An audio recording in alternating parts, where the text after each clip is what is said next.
বিসমিল্লাহির রহমানির রহিম। দর্শক বন্ধু, মামু ভাগ্নে স্পোকেন ইংলিশে আপনাদের সবাইকে স্বাগতম। আমরা আজকে শুরু করতে যাচ্ছি এবং কনফিডেন্সের সাথে আপনাদেরকে কথা দিচ্ছি।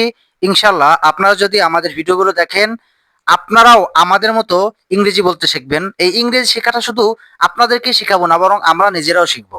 চলুন শুরু করা যাক। ইংরেজি শেখার সর্বপ্রথম যে ধাপ সেটা হচ্ছে প্রোনাউন। আমরা যেখানে যেভাবে যেরকমই কথা বলি না কেন, আমরা যদি প্রোনাউন না জানি, কিছুতেই কোনোভাবেই কোনো কথা বলতে পারবো না। সুতরাং আজকে আমি সর্বপ্রথম আপনাদেরকে প্রোনাউন সম্পর্কে কিছু ধারণা দেব। প্রোনাউন বলতে আমরা যেটা বুঝি, কোনো নামের পরিবর্তে যেটা ব্যবহৃত হয় তাকেই প্রোনাউন বলে, এক কথায়।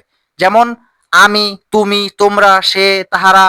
এখন আমি আর আপনি যদি কোনো কথা বলি, অথবা যে কেউ কোনো কথা বলুক, এই জিনিসগুলো ছাড়া কেউ কোনো ধরনের কোনো কথা বলতে পারবে না। বেশি কথা না বলে শুরু করা যাক। আচ্ছা, আমির ইংরেজি কি? আই। তুমি? ইউ। আমরা? উই। সে যদি পুরুষ বোঝায়? হি। সে যদি মহিলা বোঝায়? শি। তাহারা? দে। তোমরা? ইউ। আচ্ছা, মাশাল্লাহ। এই যে যে আমরা প্রোনাউন গুলো শিখলাম, এটা হচ্ছে একদম প্রথম ধাপ। যেহেতু এটা প্রথম ভিডিও, এই জন্য লম্বা করলাম না। দ্বিতীয় ভিডিওতে আমরা এই প্রোনাউন দিয়েই কিভাবে বাক্য গঠন করা যায় সেটা শিখবো ইনশাল্লাহ, এবং চর্চার মাধ্যমে শিখবো। আমি এতটুকু গ্যারান্টি দিতে পারি, আপনারা যদি আমাদের সাথে থাকেন, আমাদের পেজ বা চ্যানেলটা যদি ফলো সাবস্ক্রাইব করে সাথে থাকেন, ইনশাল্লাহ কথা দিচ্ছি খুব অল্প দিনই আপনারা অনর্গল কথা বলতে পারবেন। কারণ আমরা কোনো কঠিন ধাপ আনবো না, আমরা খুব সহজ করে নিজেদের মতো করে শিখবো।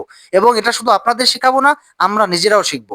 এই জন্য ভালো লাগলে অবশ্যই একটা লাইক করবেন, কমেন্ট করবেন, এবং অন্যের উপকারের জন্য একটা শেয়ার দিয়ে যাবেন। আল্লাহ হাফেজ। আল্লাহ হাফেজ।